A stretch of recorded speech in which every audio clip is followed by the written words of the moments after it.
All right. Good afternoon, classmates. We are the group four. Today we're going to report about the stocks, bonds, mutual funds, and home ownership. Ano-ano nga ba yung mga to? So before we start this presentation, let us first bow our head, put the presence of ourselves in God, and keep silence.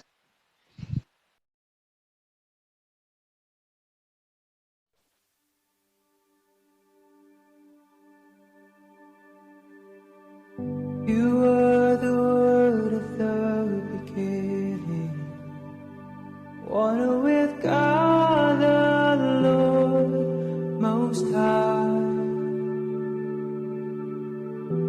Your hidden glory in creation, now revealed in you are Christ.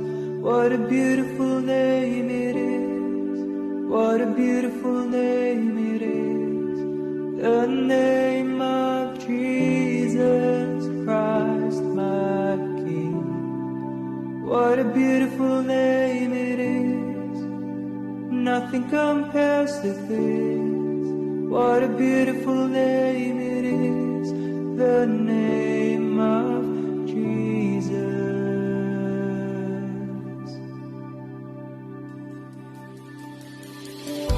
You didn't want heaven without us, so Jesus, you brought heaven down. My sin was great, your love is greater. What could separate us now? What a wonderful name it is. What a wonderful name it is, the name of Jesus Christ, my King. What a wonderful name it is, nothing compares to this. What a wonderful name it is, the name of Jesus. What a wonderful name it is, the name of Jesus.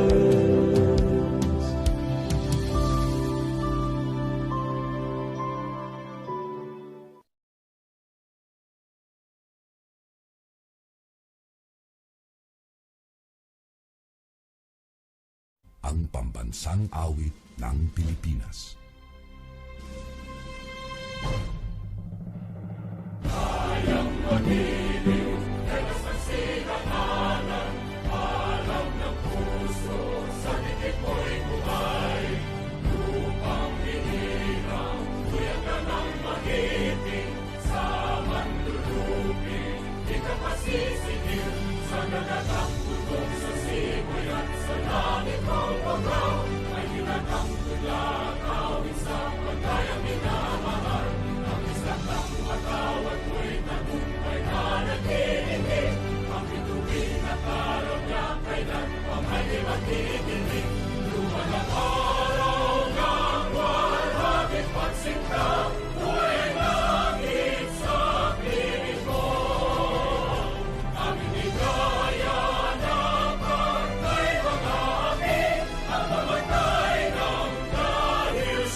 All right. Thank you very much for that wonderful presentation.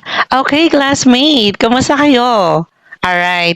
So we are the group four. So we are the last presenter for our class.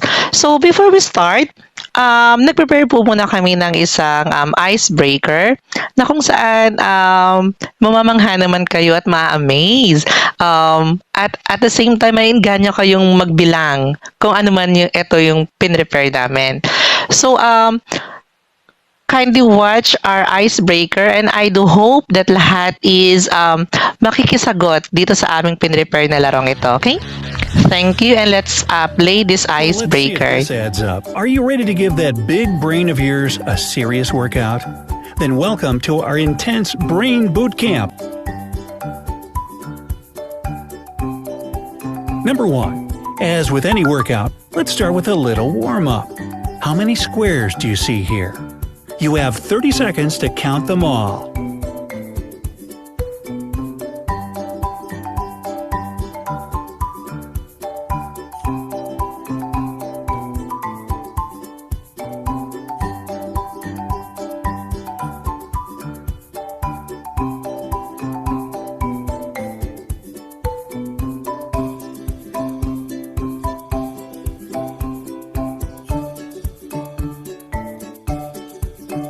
Time's up! Are you ready with your answer? I hope you came up with 40, because that's exactly how many squares, big and small, are here.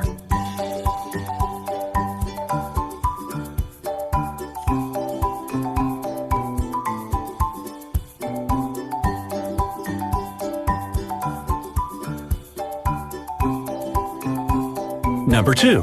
Get ready to square up with another square question. How many of them can you find in this picture? An astounding 95% of people can't find the last square here. Let's see if you've got what it takes within 15 seconds.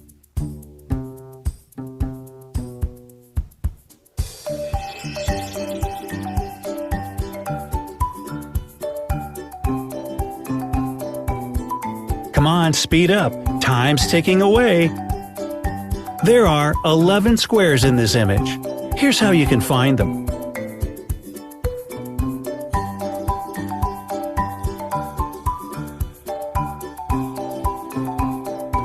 Number 3. Alright, let's take a break from staring at squares and give this pentagon a try. How many triangles does it have? Take your time, this one's tough.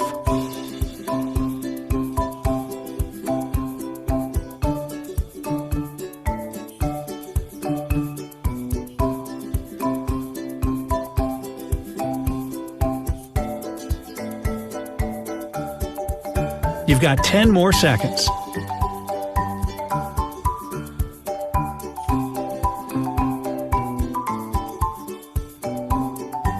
And the answer is, drumroll please, 35 triangles in a variety of sizes.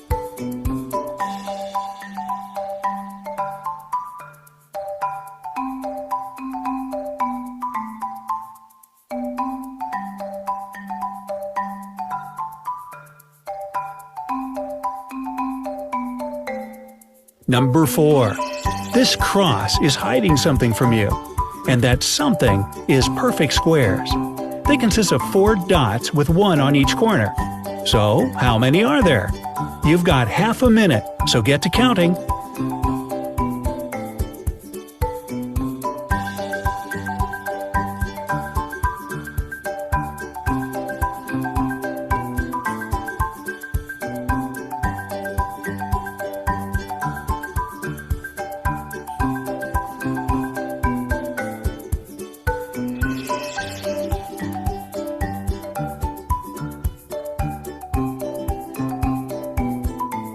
The correct answer is 21 squares.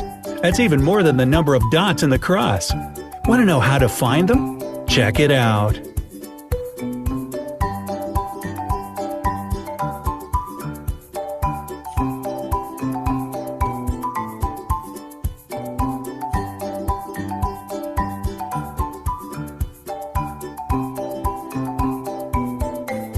Number 5. How many triangles can you find in this picture? Remember, all possible sizes and color combinations count. Your 30 seconds start now.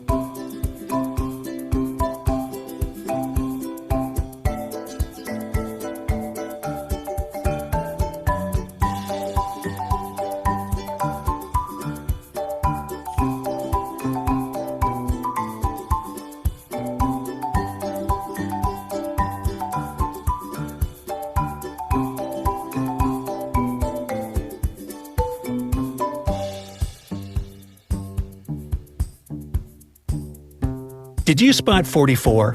In that case, good for you. If you couldn't find them all, here's a map to help you out.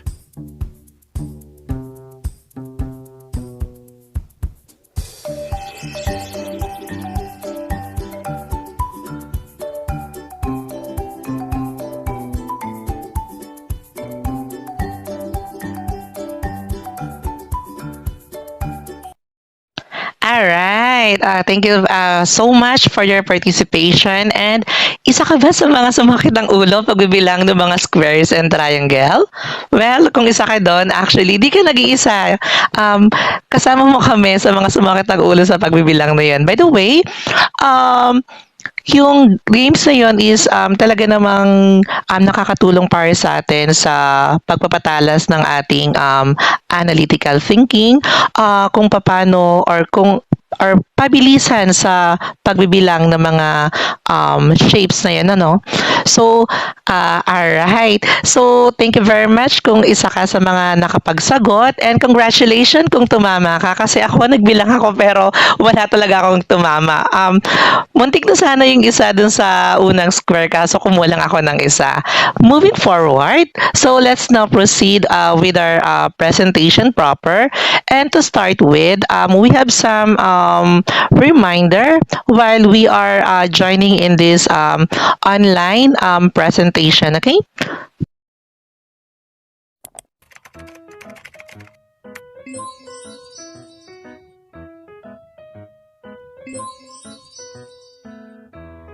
Chat responsibly. Use the chat feature to ask questions, give ideas or comments, and share resources. Only type when needed so the teacher can respond to questions promptly. Participate. When you have something to contribute but it is not your turn to talk, use the chat feature. Wait for your teacher to call on you. Don't share your screen unless told by your teacher. Don't talk when someone else is talking. Use hand signals like thumbs up for yes, thumbs down for no, hand by ear if you can hear the speaker, and raise hand if you have a comment. Stay attentive. Pay attention to your teacher or other students who are speaking. Be focused and be an active participant. Listen for expectations and raise your hand to speak. When you enter the meeting, mute yourself if you are not muted. This will eliminate background noise. Avoid potential feedback by muting your microphone if you will not be speaking for a long period. Wait for your teacher to call on you to unmute yourself. Only one student should talk at a time. Be aware that everyone can hear you moving around, including rustling through papers, typing on your keyboard, coughing, or tapping on your desk.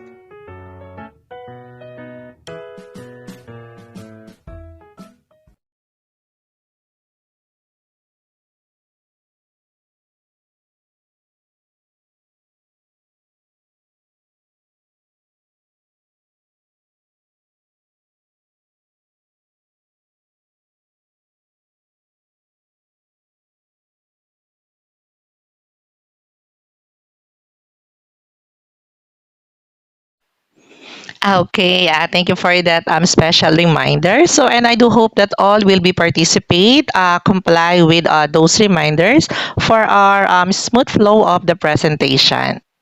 Okay, so let's now proceed with the presentation proper. All right.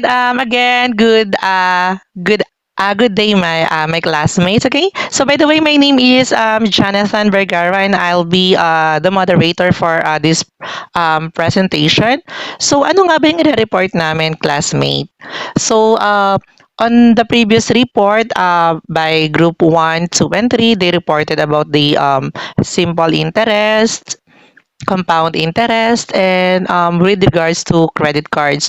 Normally, magkaka-connect lang naman yung mga report namin. So, ngayon, interest din naman yung i-report namin. Pero, for this, aalamin natin kung paano kinukuha yung mga interest for this some financial institution. Normally, interest is ginagamit natin sa sa business math. Kasi 'di ba, normally ang interest is one way kung paano tayo kumita, and dapat alam natin kung paano kinukuha yung interest sa bawat area na i-discuss namin. So, by the way, ang report namin for today is all about stocks, bonds, mutual funds, and home ownership. Isa-isahin natin yung bawat iyon kung paano pumapasok yung interest or kung paano i-compute yung interest sa bawat topic na nasabi natin. So by the way, for the brief introduction of this lesson, in this lesson, we will investigate stocks or equities, which represents an ownership, share of a corporation, and bonds or debt, which represent a loan in the form of an interest-bearing note in which the bond buyer lends money to the bond issuer. And at the last part of the lesson, it will covers on mutual funds. So it will discuss all about the stocks, the bond issuer, the equity, and moving forward, we're going also to explain what is mutual fund na talaga namang in reality is talagang mai-encounter natin to, okay? All right, and what are the objectives of this report? All right, so the lesson objectives for this is at the end of this lesson, uh, we will know or we will must be able to discuss stocks, bonds, and mutual funds. So at the end of this lesson, classmate, malalaman natin at pwede nating ma-explain sa ating mga katabi or sa mga pwede nating pag-explainan kung ano-ano nga ba yung mga stocks, ano nga ba yung bonds, at ano nga ba yung mutual funds. And secondly, we will distinguish stocks from bonds and mutual funds. Alright. So, ngayon, after this lesson, madedefine natin kung ano ba yung pagkakaiba ng stocks sa bonds or sa mutual funds. Kasi normally naririnig natin yung mga words na to, pero are we sure that we know really the explanation or we know really what's these words? Okay? So, after this lesson, I promise you, malalaman nyo kung ano-ano nga ba ang mga ito. And at the same time, you can be able to solve problem involving stocks, bonds, and mutual funds and home ownership. And this is the main role or the main objectives of this report to for you to be able to help on how to solve yung mga kung paano kinukuha yung mga interest from stocks, interest from bonds, interest from mutual funds, and interest from home ownership. Alright. So ngayon alam na natin ang mga objectives. Now, dumako naman tayo sa lesson proper. So, first, is discuss about stocks. Ano nga ba yung stocks? So, di ba may naririnig tayo, stockholder ako dito. Ano-ano na nga ba yung mga stock natin? Sino-sino yung mga hawak ng stock? So, stocks will be discussed to us first by my very own groupmate, Daniela Grace Linda.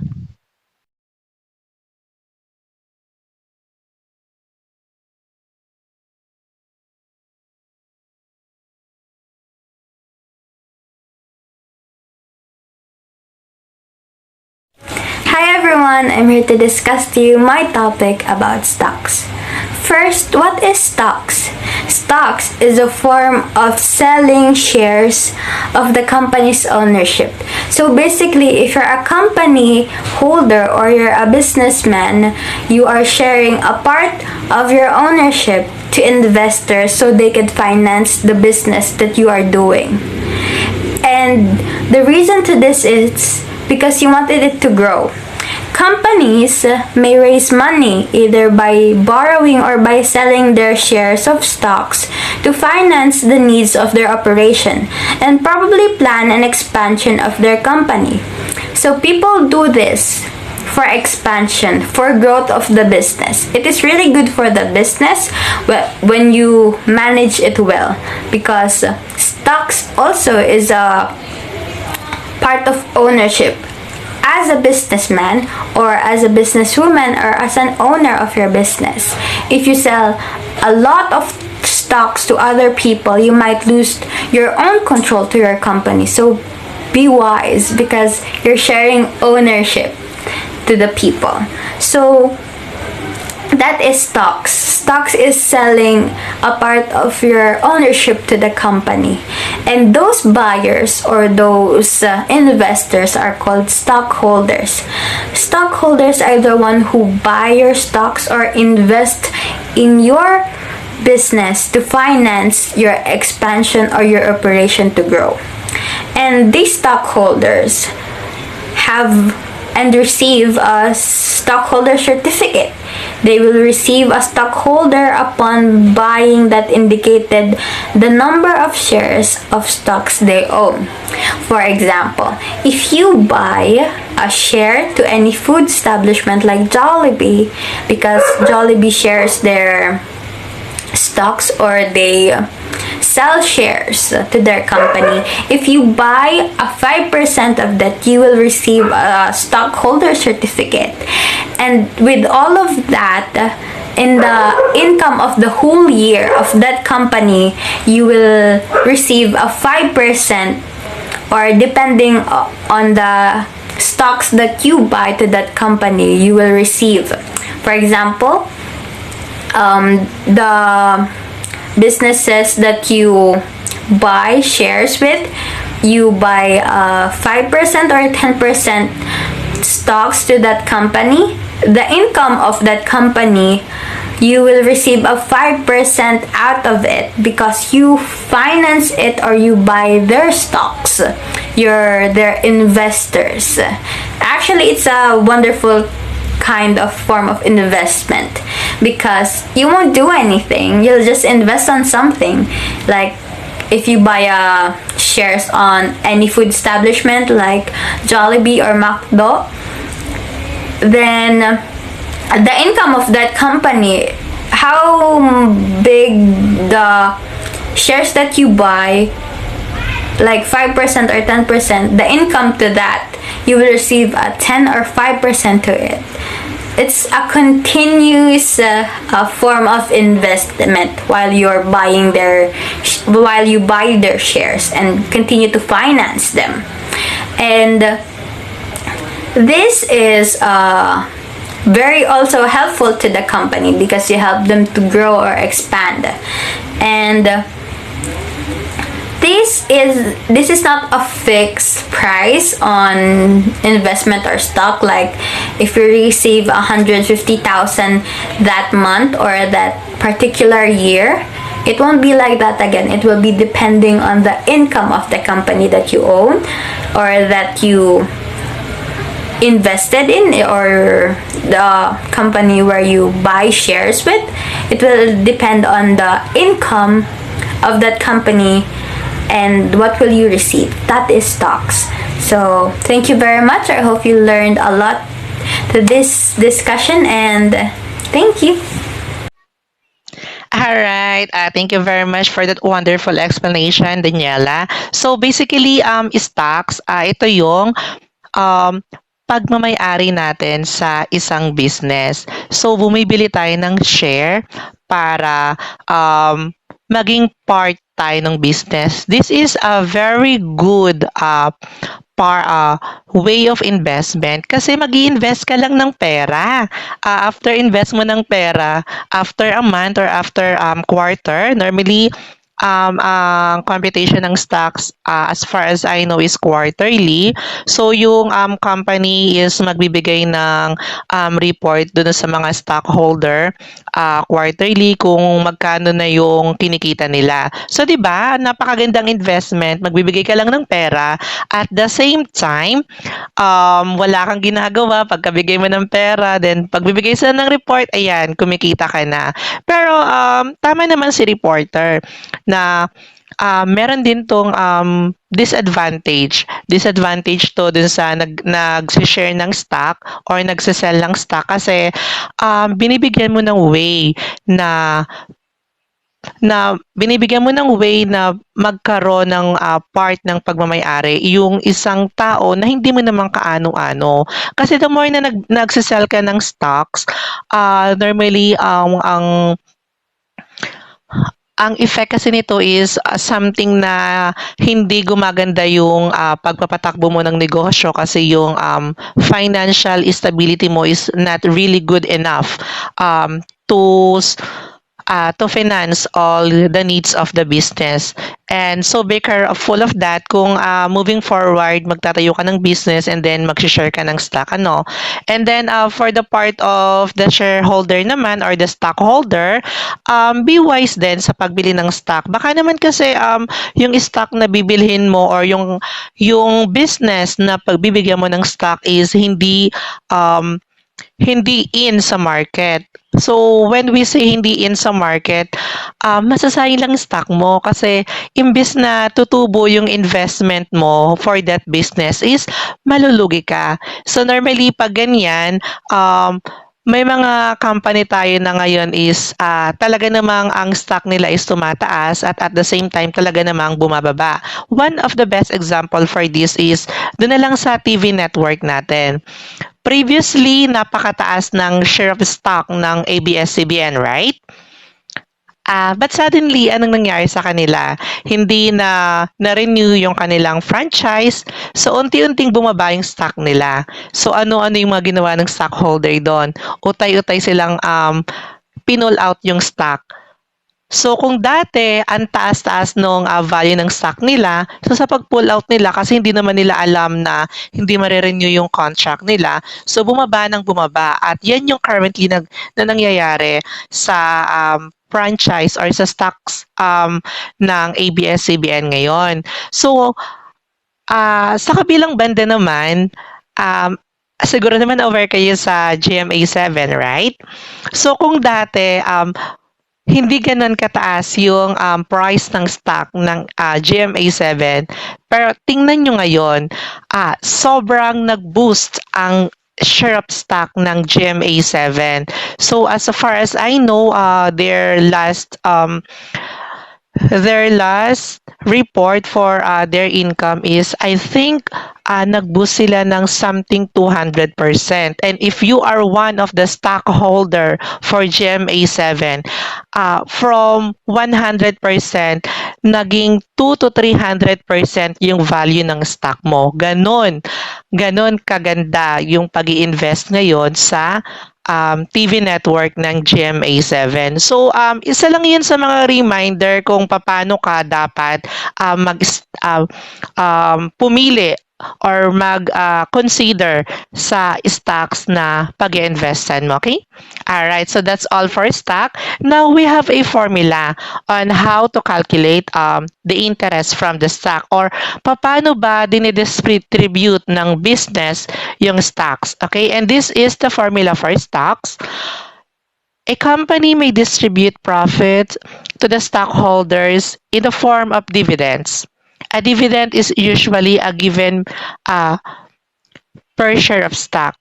So, normally kapag stockholder ka, ang usapan natin dito is hindi magkano na yung tubo ko. Not necessary that. Ang usapan dito is magkano na ba yung dividend ko. Okay? So when you say dividend, kapag stockholder ka, ito yung share mo na sa company, including the interest or the tubo. And this is how we calculate dividend for stock. We're going to multiply the share, or this is kung magkano ba yung ininvest mo sa business. At the same time, you're going to multiply this for the dividend or magkano ba yung tinubo mo per share. And then we're going to come up now to the total dividend or yung kabuoang pagmamayari muna in a cost of peso sa company. And to further elaborate this, we prepare a one problem, and this will be discussed by my group mate, Kiano Sapilio.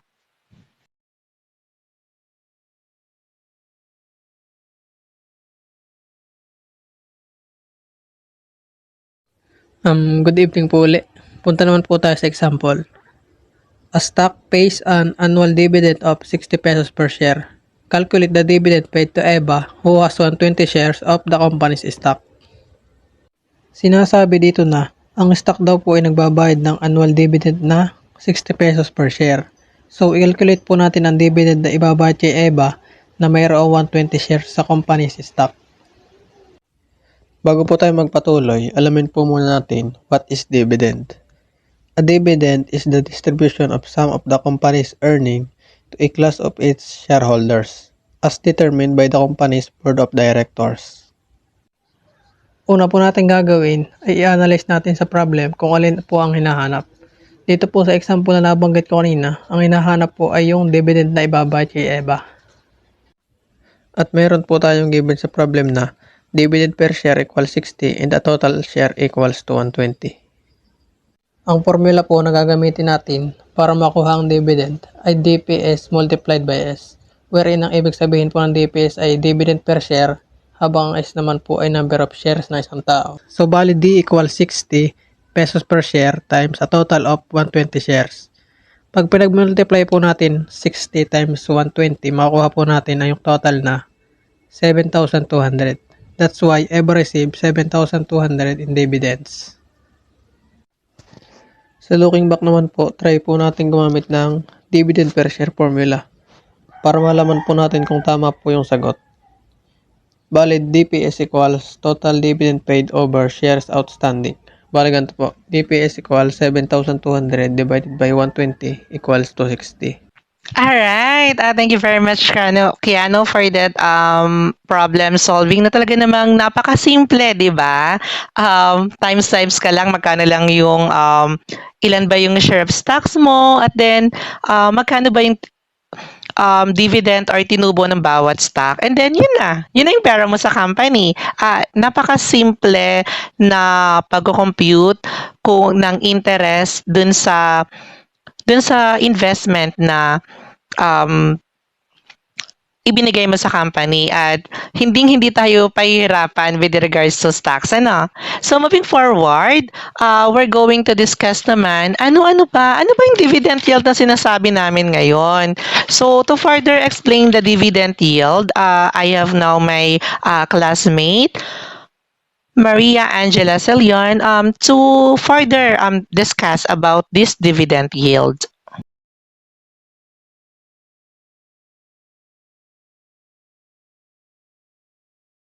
So, I will discussing the dividend yield. Ano nga ba ang dividend yield? Dividend yield is the distribution of corporate profits to eligible shareholders. Sa madaling salita, ito ay ang pera na binibigay sa miyembro ng kooperatiba o korporasyon mula sa kanilang ininvest na pera. Ito rin ay isang halaga na binabayaran ng regular o karaniwang taon-taon sa pamamagitan ng isang kumpanya para sa mga shareholders gamit ang kanila or kaniyang mga kita. So, pag-uusapan natin ngayon kung paano nga ba makuha ang dividend yield. Dividend yield is the amount of dividend divided by the price of the stock. It is expressed as percent, the same way as calling it the rate of dividend in reference to the stock price. So, ang halaga ng ating dividend, i-divide natin sa price ng ating stock. Price of the stock. Ang formula natin I is equal to PRT. I, which is dividend yield, P is equal to stock price, R, which is rate of dividend yield, and T is 4 times. Okay, so nalaman na natin ngayon kung paano ba kunin yung dividend yield or yung total money natin sa isang business. Ngayon naman, pag-usapan naman natin or magbigay naman tayo ng example, paano ba yung computation na to? Kasi normally yung dividend yield, ito is a simple interest computation lang. Kaya napakadali lang nito, which is I equals PRT. So, we prepare one example and Angela will also discuss or will also explain this example. So here is the example kung paano nga ba natin makuha ang dividend yield as rate. So, a stock pays an annual dividend of 80 pesos per share. If the stock is trading at 1,500 pesos, what is the dividend yield? So, i-distribute na natin siya dun sa ating example kanina. So, P is which is 1,500, I is equal to 80, and T is equal to 1. Kasi nga 1, kasi annual yung ating ginamit. So, ang formula natin dito ay R is equal to I over P times T. So, ito na nga ang ating solution. R is equal to 80 over 1,500 times 1. So, ang una natin kukumputin ay yung may parenthesis. So, 1,500 times 1 is equal 1,500. So, i-bring down lang natin yung 80 over 1,500. So, i-divide na natin ito. 80 over 1,500 is equal to 0.053 times 100. So, ang ating nakuhang rate is 5.3%. So, para makita natin kung tama ba yung ating nakuhang dividend yield, so ito yung ating gagamitin at ito yung gagamitin nating formula. So, I is equal to PRT. So, 80 equals 1,500 times 0.053 times 1. So, ang kalalabasan nito ay 80 is equal to 80. So, tama yung ating nakuhang dividend yield. Therefore, ang ating dividend yield is 5.3% or 80 is equal to 5.3% of 1,500. Alright, thank you for that, Angela. So, napakadali, di ba, classmate? Ang bilis-bilis nating malaman yung computation kung paano makuha yung dividend yield. And, so, yung dividend yield kasi ito yung percentage kung magkano ba yung tinutubo nung share na ininvest mo sa company.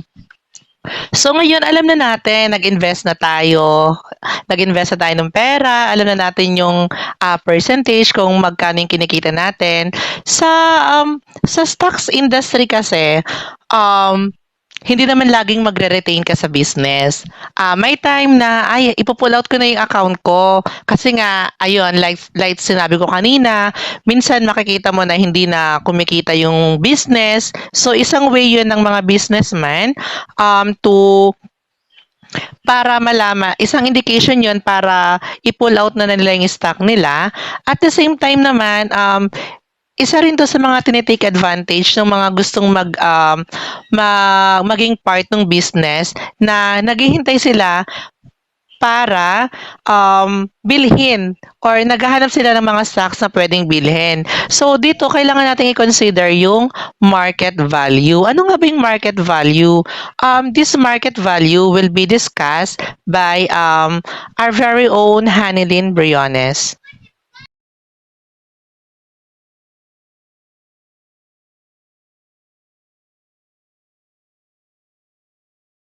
So now let's talk about the market value. The market value of a share of stock is the price for which the stockholder is willing to sell a share of stock and the buyer is willing to purchase it. So, yung market value of a share of stock po, ito po yung price ng stock na itinitrade natin or yung price na pinapasok natin sa market para maging available po sa mga buyer ng stock or yung mga willing na bumili po ng stock. Bilang isang stockholder ng share sa isang company, hindi lang para kumita mismo doon sa binili ng share, para kumita rin mismo in case na tumaas yung demand ng bilihan ng shares from that company. Kasi po, the more buyers create demand, the higher share price will go. And then kapag po tumaas yung demand, tataas din po yung price per share. And dun po, naging interesado ang isang stockholder na ibenta po yung share nila sa isang company. And upon trading stocks, meron po silang tinatawag na brokers who also charge commission at varying levels. Yung broker po, ito po yung intermediary or the mediator who connects the seller and the buyer to facilitate a transaction. And these things happen in the stock market. Stocks are bought and sold on stock exchanges. In the case of the Philippines, it is the Philippine Stock Exchange. Dito po nagiging available yung stock sa mga investor na willing bumili at magbenta on an exchange. Sa pagbebenta po ng ating share of stock, pwede po tayong makakuha ng profit and unfortunately, loss. We have here a formula po para makuha yung profit or the loss. Selling price minus purchase price po. Now we have here an example problem. Let me read it first. You own 50 shares of stocks in company A. You purchase the stocks at a price of 1,200 per share and sold them at 1,400 per share. If your broker charges 3.5% of the total sale price, what is your profit or loss on the sale of stock? And what is the commission of the broker? So, ano nga po ba yung sabi sa problem? Ikaw daw po ay nagmamay-ari ng 50 shares of stocks sa isang company, which is yung company A.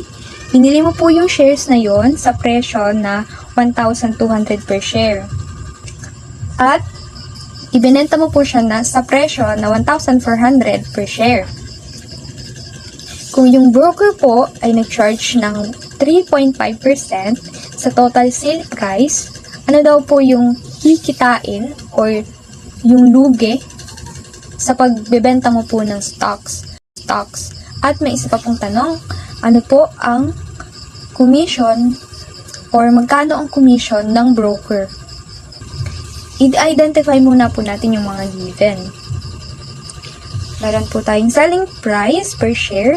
Ito po yung price na ipinagbenta mo, which is 1,400. Purchase price per share. Ito po yung price kung magkano mo binili yung stock, which is 1,200. And total shares, ito po yung pagmamay-ari mo na shares sa company A, which is yung 50. At yung ating pong hinahanap yung profit and yung commission ng broker. Given din po ang broker's charge, which is yung rate na 3.5%. Then we have here the formula para po makuha natin yung profit. Ito po yung shares times selling price, and then ibabawas po natin yung shares times purchase price. Sa commission naman po, yung formula natin is C equals BC, which is stands for broker's charge, na imumultiply po natin sa product ng shares times selling price. So ngayon, kukunin muna po natin yung profit. Ito po yung solution natin para makuha natin yung profit. Siyempre, yung formula po muna natin ang ating susundin.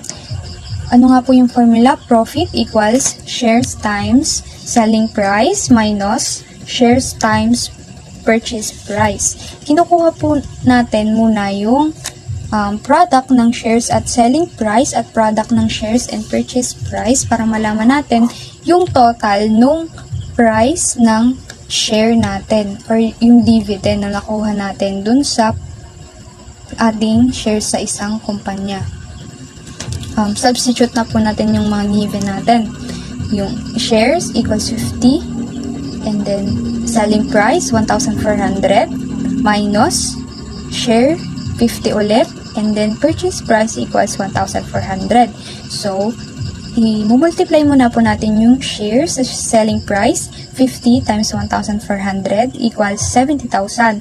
And then, minus And then, multiply muna po rin natin yung share and yung purchase price, which is yung 50 times 1,200 equals 60,000. And then, saka po natin siya pagmaminusin. 70,000 minus 60,000. Makukuha po natin is 10,000. Yung 10,000 na po yun, ayun na po yung profit or yung kinita natin sa pagbebenta natin ng ating share sa isang company niya. So now let's get the broker's commission. So identify po muna natin ulit yung mga given. Selling price per share equals 1,400. Total shares is equals to 50. And then the commission, yung pong hinahanap natin. And then the broker's charge, yung rate po natin na 3.5%. We have here a formula, which is yung commission equals broker charge multiplied by total shares and selling price per share. So, this is the solution po to get the commission. So, gagamitin po natin syempre yung ating formula na commission equals to broker's charge multiplied by the product of total shares and selling price. So, gagawin muna po natin is i-convert natin yung rate ng broker's charge sa decimal para appropriate po siya sa pagko-compute natin. So, magiging 0.35 po yung 3.5% na broker's charge, and then yung total shares po 50 and selling price 1,400. So, gagawin po muna natin is multiply natin yung total shares na 50 and selling price per share na 1,400. 50 times 1,400 equals to 70,000. And then, saka po natin siya i-multiply dun sa 0.35 na broker's charge. Kapag umultiply natin siya, ang ating makukuha ay 2,450, which is ayun na po yung broker's commission. We have here again yung look back po para i-check kung tama ba yung nakuha natin na commission, which is meron po tayong formula na BC, broker's charge equals to commission divided by selling price times shares, total share. So, ayun po, isa-substitute na po ulit natin yung BC na 0.035 equals to 2,450 as the commission divided by 1,400 as selling price and 50 as total share. So, bali ang i-multiply po muna natin yung 1,400 and yung 50, which is equals to 70,000. And then, saka po natin siya i-divide dun from 2,450. 2,450 divided by 70,000 is equals to 0.035, which is same po sa ating broker's commission charge. Yung rate po natin na 3.5%. So, tama po yung nakuha natin na commission. And then, tama po yung nakuha natin, the broker's commission is equals to 2,450. Alright, thank you for that, Hanilyn. Okay. So, classmate, ganun po yung sa pag-consider ng stocks, hindi lang basta invest ka ng invest. Kailangan mong i-consider ilang percent ba yung profit share nung business na pag-i-investan mo. Baka kasi mamaya maliit lang yung share, sayang naman yung time mo, mag-invest ka na lang sa iba. At the same time, dun sa pagbili mo ng share, kailangan wise ka din. Kasi may ilang mga broker na talaga namang ang laking mag-charge dun sa binibili mong stock. So, be careful for that. And meron naman tayong proper way sa pagbili ng stock. Dun ka na lang sa Philippine Stock Exchange. And that's all for stocks, or this is part of investment to the business. So, now, let's go ahead naman sa bonds. Ano nga ba yung bonds? Hindi to yung coupon bands or coupon bands. Bands is something in a way of utang. And to further explain these bands, I have here my groupmate, my Lanel Cuartoy and Ellen Grace Garcia to further discuss which or ano nga ba tong bands. Okay? Thank you.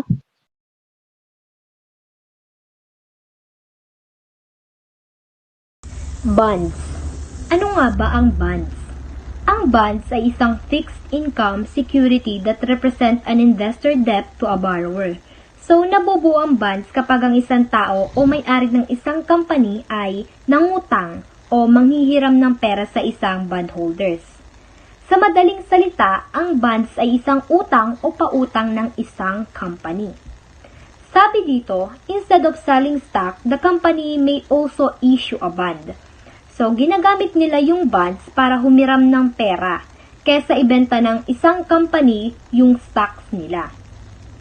When a bond is issued, the company is borrowing money from the bondholder and promise to pay it face value at a maturity date along with the given rate of interest called coupon.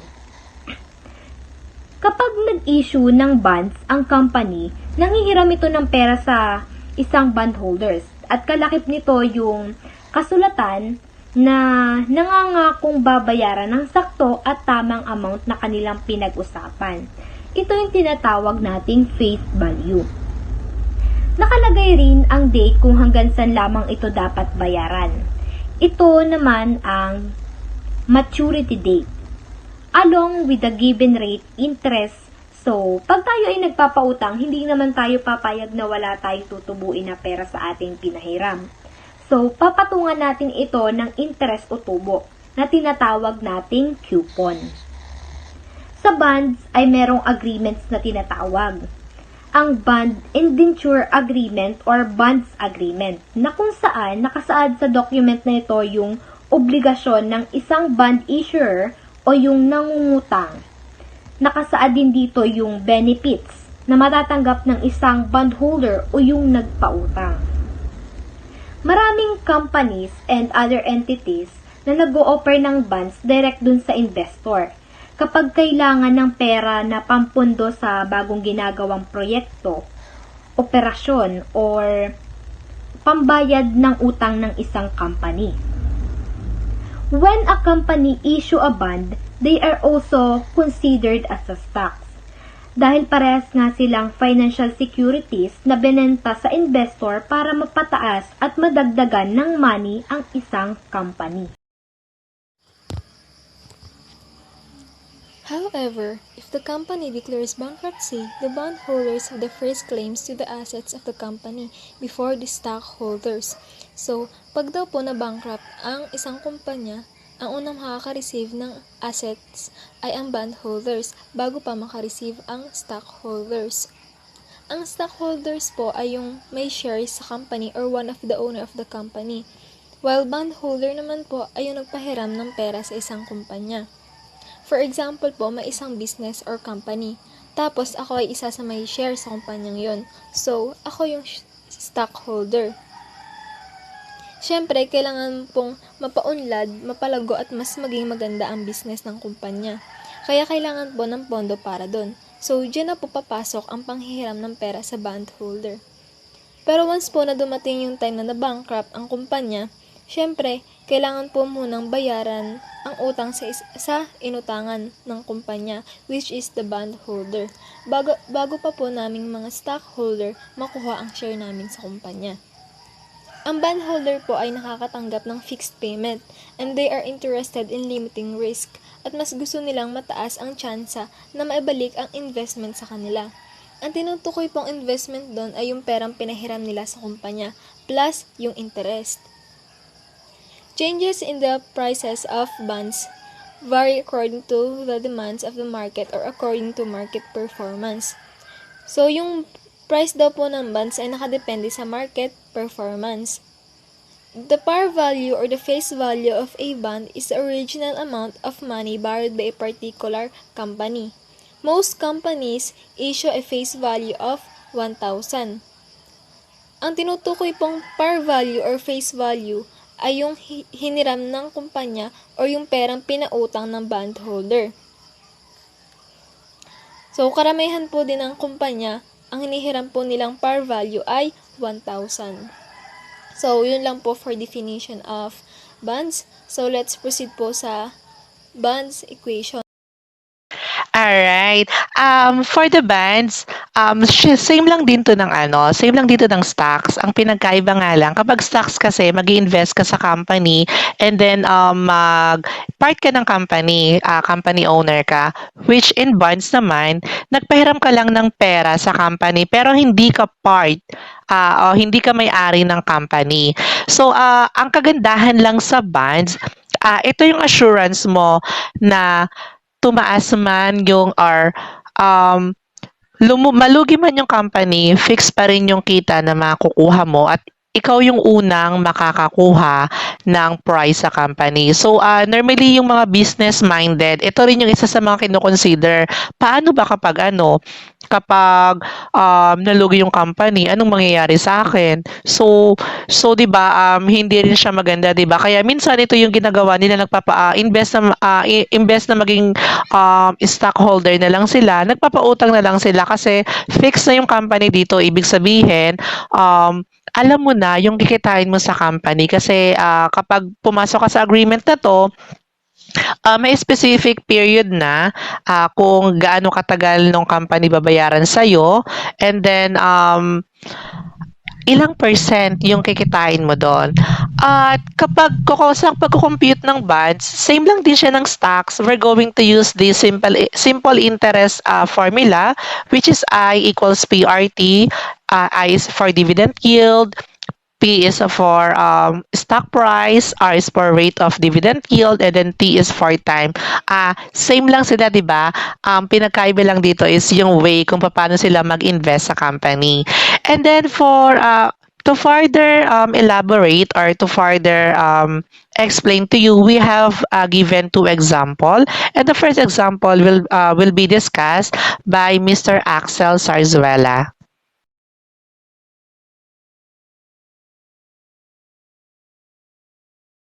Sa bonds, example 4. Sabi dito sa example 4, a bond with a face value of 1,000 has a 4% coupon and a 15-year maturity date.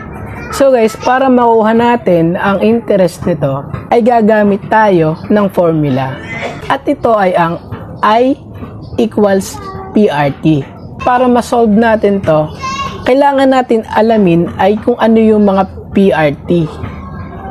P for principal, R para sa interest rate, at saka T para sa time. So classmates, nandito kasi ay yung 1,000, yung per percent, at saka yung 15.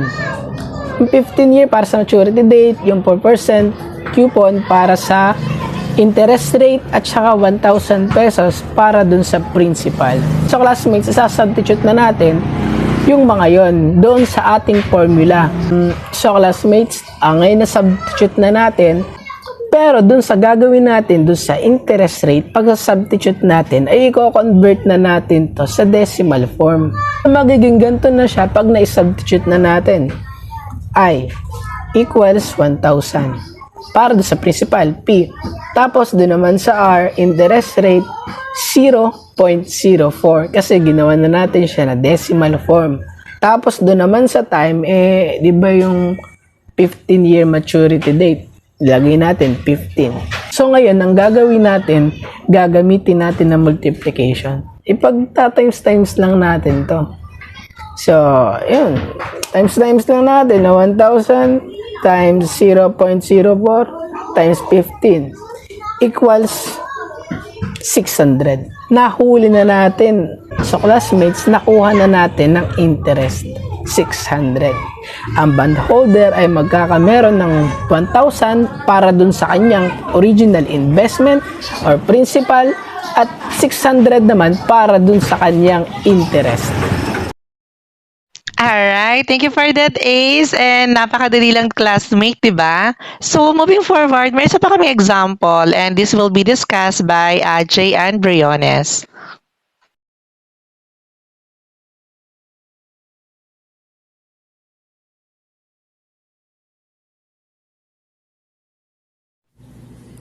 Here is another example of bonds. Company XYZ issues a 10-year bond with a face value of 10,000 and a coupon rate of 5%. First, kailangan muna nating i-identify ano-ano nga ba yung mga given. Our bond or our principal is 10,000. Our rate is 5% or 0.05. Para makuha natin yung 0.05, ang gagawin nyo lang is 5 divided by 100. So, ang kalalabasan nun is 0.05. Then, yung time natin is 10. Then, hahanapin natin is yung interest. So, punta naman tayo sa magiging formula natin. Ang formula ng interest is I equals PRT. Standard na to, hindi na to mababago. Next is solution. Interest equals PRT. So, ang gagawin natin is sasubstitute natin yung mga given doon sa nakuha nating formula. So, yung principal na 10,000 times yung rate na 0.05 times yung 10 na time. So, pag pinag-multiply natin to, lalabas is yung 5,000. Now, we're going to look back if tama nga ba yung ating nakuhang interest. So, rate equals interest divided by principal times time.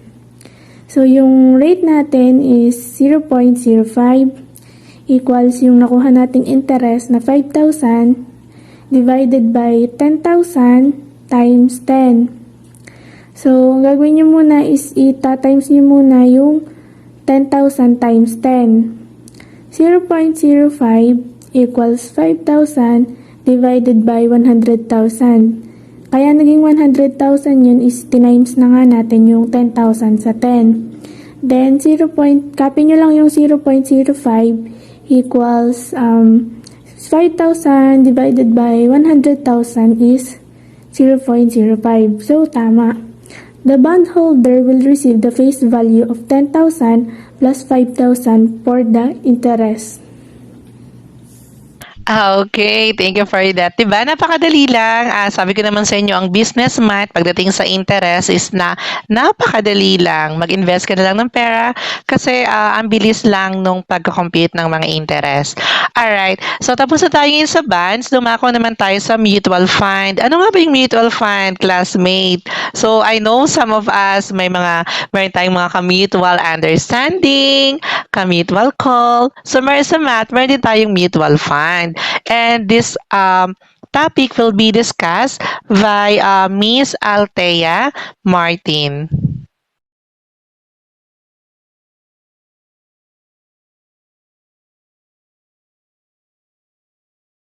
Mutual funds, businesses whose assets are stocks and bonds. So basically, ang mutual funds ay isang type ng investment kung saan yung pera na ini-invest from different persons, businesses, and other entities are pulled together or pinagsasama-sama para i-invest siya sa ibang stocks, bonds, businesses, etc. Best example for this is the Home Development Mutual Fund, or most commonly known as Pag-ibig Fund. So here, once you become a member, you are required to contribute monthly. And because of these, meron kang benefit na makukuha katulad na lamang ng mga more affordable home financing, house loans, multipurpose loans, and provident savings. So provident savings, yun yung once na na-reach mo yung maturity date ng contributions mo, also called as the total accumulated value or yung kabuuang contributions mo nga, ay pwede mo na rin yung i-withdraw. Operated by full-time professional money managers whose job is to ensure the investments will produce capital gains and or income for its investors. So, ang nagmamanage ng mga money ay tinatawag ding fund manager. Sila yung nagmamanage kung saan mapupunta yung mga investments, kung saan pwede ito ipagbili or going bonds. So, you don't have to worry about where your money is going or anything. Sila na ang nagpapaikot ng pera. Mutual funds units can be purchased or redeemed as needed at the fund's current net asset value. So yung NAV or ang net asset value ay ang price or halaga per share or unit sa isang mutual fund. So ito yung kung magkano mo sila pwedeng bilhin or ibenta per share. So the NAV is dependent on the performance of the stocks in fund and it can be calculated using the formula A minus L over N. wherein A is equal to total fund assets, or ito yung kabuuang asset ng mutual fund. It can be stocks, bonds, etc. And L is the total liabilities or yung utang. N is the total number of shares outstanding or yung kabuuang shares ng mga investors and stockholders ng mutual fund. So, minus mo first yung asset and liabilities para makuha mo yung net asset, and then divide by the net shares para makuha mo na yung NAV or yung net asset value ng mutual fund. Alright, thank you for that, Althea, for that wonderful explanation. And yes, she's correct that alam niyo ba guys, dito sa Philippines, it is mandated by the government for us kapag nagtatrabaho tayo is mag-share tayo sa pag-ibig fund. So yung so meaning to say part ka na rin ng isa ka na rin sa nagmamay-ari ng business kasi stockholder ka na ng pag-ibig fund. So ano ba yung benefits kapag kasi normally lagi tayo nagrereklamo, may kaltasan naman ako sa pag-ibig and nakaka-relate naman ako diyan. Pero in the near future, ma-realize nyo na, ay, buti na lang pala nakapag-invest ako sa pag-ibig or buti na lang pala ni-required ako ng government na mag-share dito sa pag-ibig fund kasi hindi mo kasi ramdam yung share na binibigay mo kasi normally yung pag-ibig is every month, normally 100 lang yung kinakaltas sa atin sa sahod natin. And then, pagdating sa pag-ibig fund, 200 na siya. Bakit? Kasi may share na yung company natin na 200 pesos. So, di ba? Isa yun sa mga benefits na hindi natin nare-realize na ang government natutulungan tayo sa pag-invest ng pera. At the same time, yun din pong ating company. Natutulungan din nila tayo sa pag-i-invest ng pera, sa pag-save ng pera kasi meron po sila dong 50% share. Hindi lang po natin siya nare-realize ngayon, pero in the near future, marirealize natin siya kasi kapag dumating na tayo sa maturity date, normally ang pag-ibig is pwede mong i-lump sum yung pera mo or yung share mo kapag 15 years ka na or 20 years or 25 years. So, 'di ba? Invest ka lang na invest 100 every month, pero pagdating ng 15 years, normally meron ka ng 46,000. Pagdating ng 20 years, mas malaki na 'yon kasi doon is normally mga 70,000 na, 'di ba? So isa tong magandang silent investment na hindi mo ramdam pero kapag inano mo, winidraw mo yung share mo doon is talaga namang mapapawaw ka kasi 'di ba for investment ko na 100 ganito na pala yung pera ko. And then we prepare example for this and Mr. Elesmir Postrado will discuss or will explain this example, okay?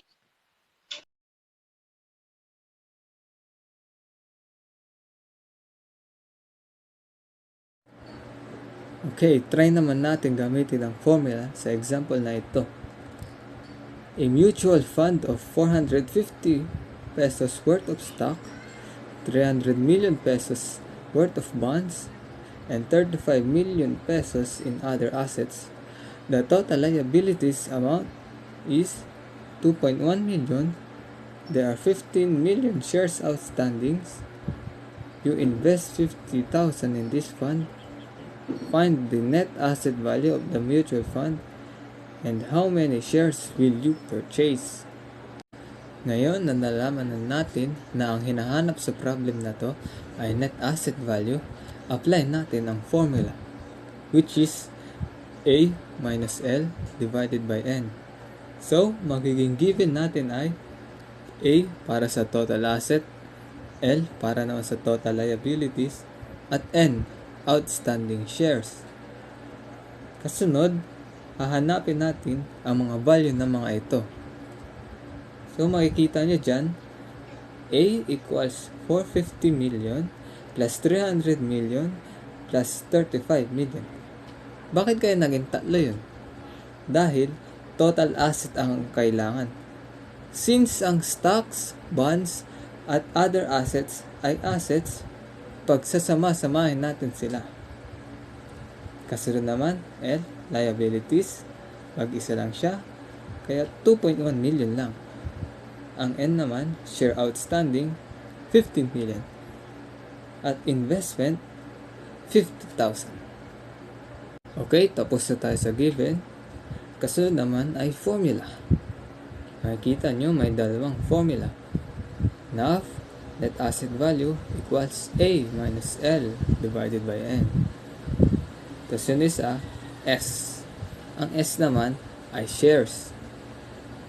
Shares equals investment divided by NAV. At since ang shares ay nangangailangan ng NAV, unahin muna natin matuklasan kung anong value ng NAV. Okay, kasunod naman ay solution. Net asset value, formula. The difference of total asset and total liabilities divided by shares outstanding. Kasunod, lagay na natin ang value nila. So, magiging 450 million plus 300 million plus 35 million minus 2.1 million divided by 15 million. Total muna natin ang assets. So, pagpa-plus-plus natin yung tatlo. 450 million plus 300 million plus 35 million, ang total asset natin ay magiging 785 million. Kasunod, pag-minus na natin ang total asset sa total liabilities. 785 million minus 2.1 million. Ang sagot ay 782.9 million. Last, divide na natin ang 782.9 million sa 15 million. So, ang sagot natin ay 52.1933. So, ngayon, nakakuha tayo ng sagot ng 52.1933. Tingnan naman natin kung tama ito. So, correction, solution, N equals A minus L divided by NAV. Pinaligtad lang ang pwesto ng N at NAV. So, lagyan na natin ang value. 15 million equals the difference of 785 million and 2.1 million divided by 52.1933. Minus na natin ang total asset sa total liabilities. So, magiging 782.9 million divided by 52.1933. Pag dinivide naman yun, makakuha tayo ng 15 million. Parehas na 15 million yung dalawang sides. So, ibig sabihin yan, tama ang sagot na 52.1933. So, ang kasunod naman na hanapin natin ay shares, which isa-solve ng ating next reporter. Okay, thank you very much, Lesmir, for that wonderful problem. And just a reminder lang po, meron po kami diyang typographical error. Dun sa problem po, it's just only 15 million and 35 million. Medyo napasarap po yung pagtatype ng aming medyo napasarap po yung pagtatype namin at napadami yung zero namin. Ano? So, basically, we as the accounting student, makaka-relate tayo dito kasi dito natin pag-uusapan yung assets and liabilities. And alam naman natin kung ano-ano ba yung mga asset. It came from the investment, and liability is ito naman yung mga utang. Ano? And then after that, meron naman tayo ditong next na kukunin. Ano ba yung next na kukunin natin is yung number of share. Paano ba kukunin yung number of share dun sa given problem? Ito is i-discuss sa atin ng ating groupmate na si Miss Belle Relaine Perdez.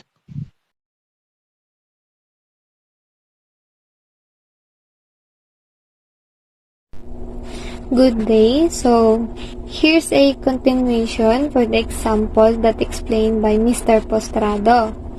So let's proceed to another problem. Now, to find the number of shares you will purchase, divide the amount you will invest by the net asset value. For this problem, ang hinahanap natin ay number of shares. As per the problem says, para mahanap natin yung number of shares, i-divide down natin yung amount na ininvest natin sa net asset value. So, to start with, i-identify muna natin yung mga given. First, we have the I, or investment, that is equals to 50,000. Next is NAV, or net asset value, that is equals to 52.1933. And we're looking for the number of shares. We have all the given, so let us proceed to the formula. Ano nga bang formula para makuha yung number of shares? For this, we can use the formula of S, or number of shares, equals to I, or investment, over NAV, or net asset value. So, mayroon na tayong formula. So, let's proceed to the solution. Isa-substitute lang natin yung given. So, we have the number of shares equals to investment na 50,000 over net asset value na 52.1933. So, 50,000 over 52.1933 is equals to 957.98. So, the number of shares is 957.98. Nakuha na natin yung number of shares. Paano nga ba natin malalaman kung tama yung nakuha natin? For that, let's proceed to checking.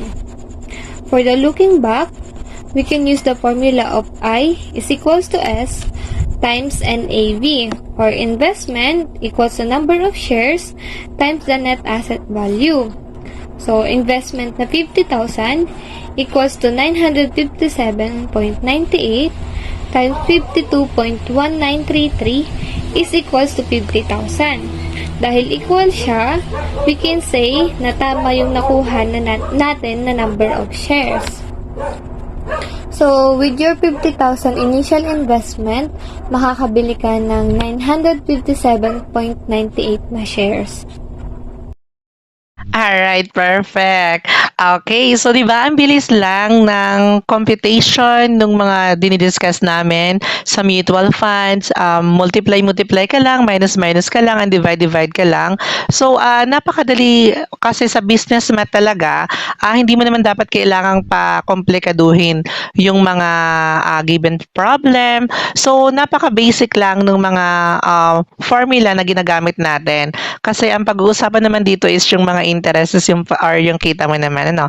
And that's all about for the mutual fund. And now dako naman tayo sa last part ng aming report, which is the home ownership. Ano nga ba yung home ownership, or ito yung pagmamay-ari natin ng bahay. So paano pumapasok dito yung word na interest? Okay?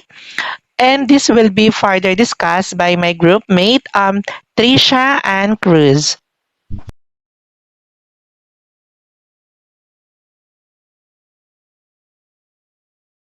Next is home ownership. Home ownership is a fact of owning a house. So, many people see this as a good investment. Kasi, sino ba namang hindi, diba? If you have your own house, you can acquire some of its benefit. At isa sa mga benefits nito is magkakaroon ka ng opportunity na makapag-build ng equity.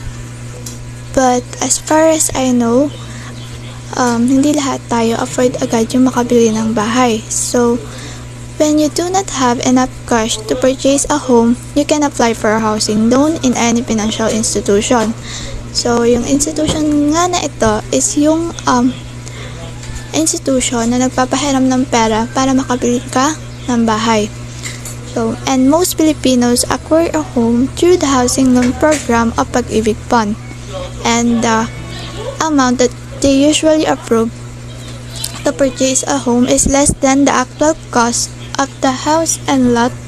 So, the applicants need to pay an additional amount, which is called equity. Equity is the difference between the selling price and the loan approved by the bank, while the mortgage is the amount that is borrowed to buy the property or amount loaned to the bank.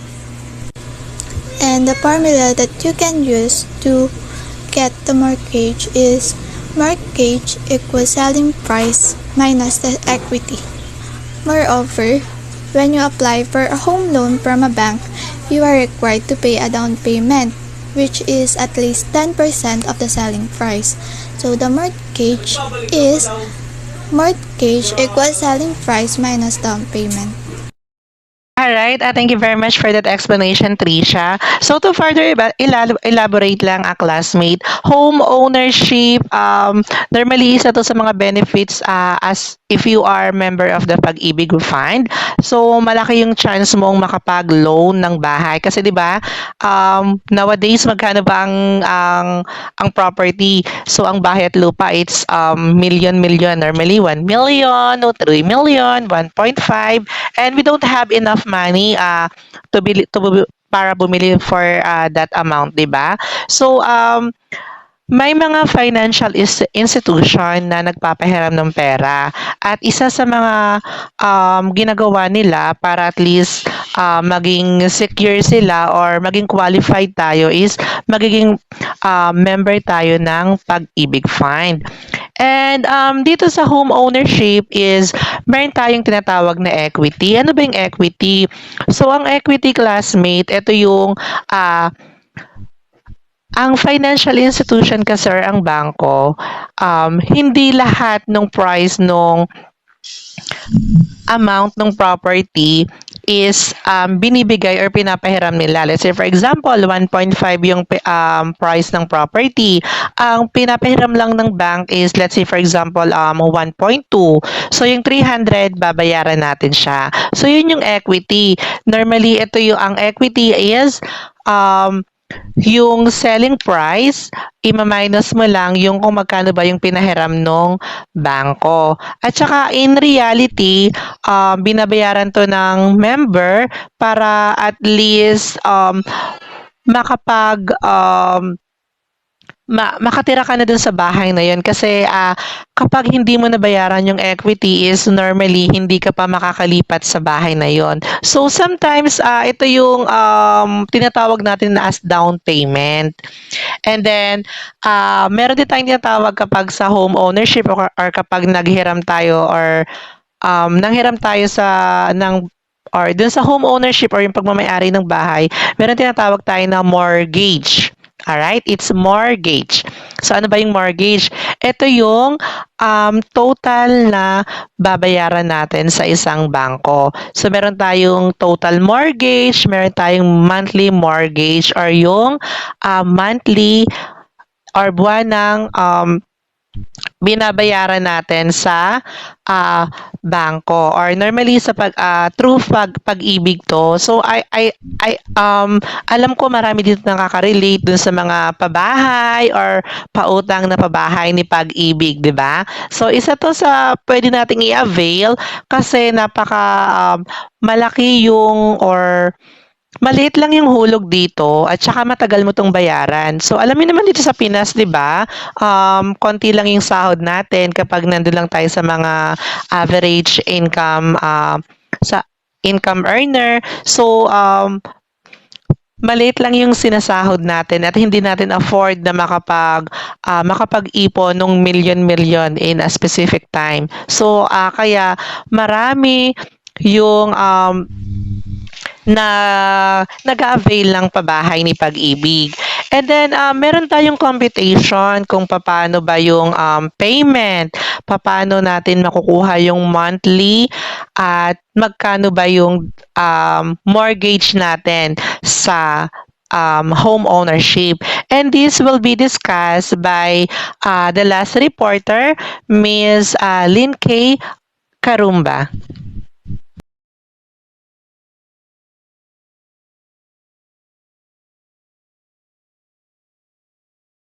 Ayan po, tingnan naman po natin ang example for our home ownership. So, nakalagay po dito sa ating problem ay, you purchase a house and lot for 1,350,000 pesos and obtain a 25-year fixed rate mortgage of 6.5%. If the equity is 200,000, what is the mortgage and what is the monthly payment? So, just like any other problem, we first have to identify what it asks for or kung ano man yung gusto nitong hanapin at yung given, syempre. So, dito sa ating problem, kailangan muna na natin i-analyze. You purchase a house and lot for 1,350,000 pesos. So, ibig sabihin, yun po yung selling price natin and obtain a 25-year fixed rate mortgage of 6.5%. Ngayon po, yung 25-year, ayun yung given na time para mabayaran natin ang 1,350,000 na yan or yung utang. So, yung 6.5% po, yun daw yung interest na kakailanganin ng bangko para mabigay sa atin yung loan, which is the mortgage nga. If the equity is 200,000, ayun na nga po, sinabi na ang equity natin ay 200,000. What is the mortgage and what is the monthly payment? So, yung mortgage at yung monthly payment, ayun yung hinahanap. Ayun, so given natin, yung tulad niya kanina, selling price, 1,350,000, equity, 200,000, time 25 years, and for now yung mortgage natin is question mark pa kasi yun nga po yung hinahanap as well as the monthly payment. So yung formula po natin, just like any other problem, meron po yung designated na formula at yung para mahanap ang ating mortgage, ito ay M equals SP minus E, meaning mortgage equals selling price minus equity. So yung solution natin, M equals SP minus E, ilalagay lang natin yung mga given na amount sa ating formula, which is 1,350,000 minus 200,000, and that is equals to 1,150,000. So ayun yung ating mortgage. And the next step naman is look back. Siyempre, i-check natin paano ba natin ma-check kung tama nga ba yung amount na nakuha natin. So look back, SP equals M plus E. Meaning, ipa-plus naman natin yung mortgage plus yung equity. Kung ano man yung maging total nun, kailangan maging equal yun sa ating SP. So, tulad dito sa number 4, or sa look back na step natin, 1,150,000, which is the mortgage, plus yung 200,000 na equity, and equals 1,250,000. Equal ba siya sa ating selling price? Of course, equal kasi para silang 1,350,000.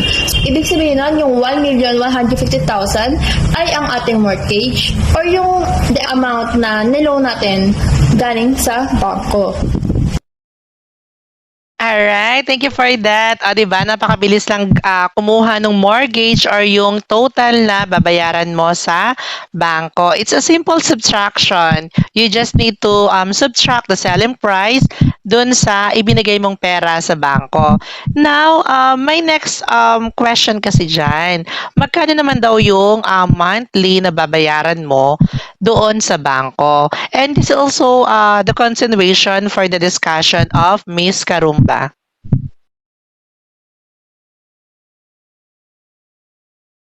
So ngayon, nakuha na natin yung mortgage, kaya pupunta naman tayo ngayon sa monthly payment. So paano nga ba makuha yung monthly payment? Just like yung mortgage kanina, may designated din itong formula.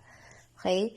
But before that, kuhain muna natin yung given. Ang given dito ay yung mortgage, which is yung kakakuha lang natin ay 1,150,000, and the time, which is 25 years, or equal to 300 months kapag kinonvert sa months. And the interest rate na 6.5%, pero kailangan natin siyang i-divide sa 100 para makuha natin yung decimal form niya na which is 0.065. And syempre yung monthly payment na may question mark kasi yun yung hinahanap natin. So the designated formula to get the monthly payment is PMT equals M times the quantity I over 1 minus the quantity 1 plus I raised to the negative T. So, yun yung formula natin. Okay, so dito naman po tayo sa solution. PMT equals 1,150,000 times 0.65 divided by 12 over 1 minus the quantity 1 plus 0.65 divided by 12 raised to the negative 300. So, magtatanong nyo kung bakit nga ba may divided by 12 dito sa ating interest rate, katabi ng ating interest rate. When in fact, yung nakalagay lang naman sa formula ay I. So, ganito po yun, no? Ang hinahanap sa problem natin ay yung monthly payment. So, meaning, yung 6.5% na yun, na interest ay yearly. So, para ma-distribute natin siya sa 12 months, para makuha natin yung monthly, i-divide natin siya sa 12. Kasi, ang ating months ay ilan? 12. So, yun po yun, no? So, ngayon, para masimulan na natin yung pag-compute, ang uunahin muna natin ay yung nasa parenthesis. So, yung tulad nga ng rule na PEMDAS, yun yung susundin natin dito. So, dito, ang uunahin natin ay yung nasa taas at yung nasa baba, na nasa loob ng parenthesis. Ito ay yung 0.065 divided by 12. Pagka-divide mo nun, ang kakalabasan nun ay 0.0054. So, yun yung sagot. Ganon din yung gagawin natin sa ilalim. Yung may nakalagay rin na 0.065 divided by 12.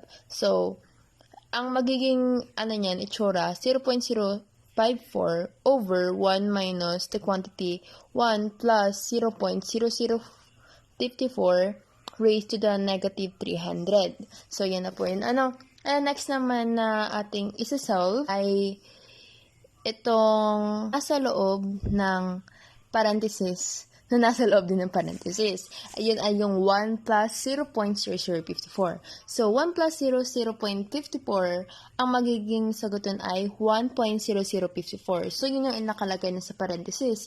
And the next step na gagawin natin ay i-raise siya sa negative 300.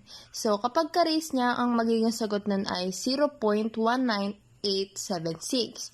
So, ngayon, yung lower part ay magiging 1 minus 0.19876 na. Kaya, ito naman yung sunod na i-compute natin, which is, ima-minus natin siya. At ang magiging sagot nun ay 0.80124. So, ang magiging kakalabasan na nasa parenthesis is 0.0054 over 0.80124. So, ito ay i-divide natin. 0.0054 divided by 0.80124. So, ang magiging kalabasan niyan ay 6.73955 and so on. Kaya, i-divide natin siya sa 100 para makuha natin yung form na ganito, 0.0673955. So, ito yung ita-times natin sa 1,150,000. Ang magiging sagot naman nun ay 7,750.48. Therefore, or thus, the monthly payment is 7,750.48. So, yun po yung monthly payment ng ating problem. Alright, thank you very much, Miss Karumba, for that wonderful explanation. Though mahaba yung pagkuha ng monthly payment or monthly mortgage dun sa home ownership, pero we provide naman the specific and detailed solution that you can just follow the steps. Kasi ang kukunin po natin dito is, or ang gagamitin natin dito is yung compound interest, unlike dun sa mga previous topic na na-discuss namin. So, alright, that's all for our discussion for today. So, I hope na may nakuha kayong lesson for this, okay? So, thank you, classmate. Before we end this presentation, we would like to commend all the reporters for this team. And we provide a short video for the introduction of this reporter for their recognition, okay? Alright, so play po ng video about dun sa mga reporter. Thank you!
Okay, classmate. Alright, so dito na po nagtatapos yung aming report. So, thank you very much sa pakikinig and sana ma-apply po natin kung ano yung natutunan natin ngayon sa ating moving forward kasi hindi lang to lesson.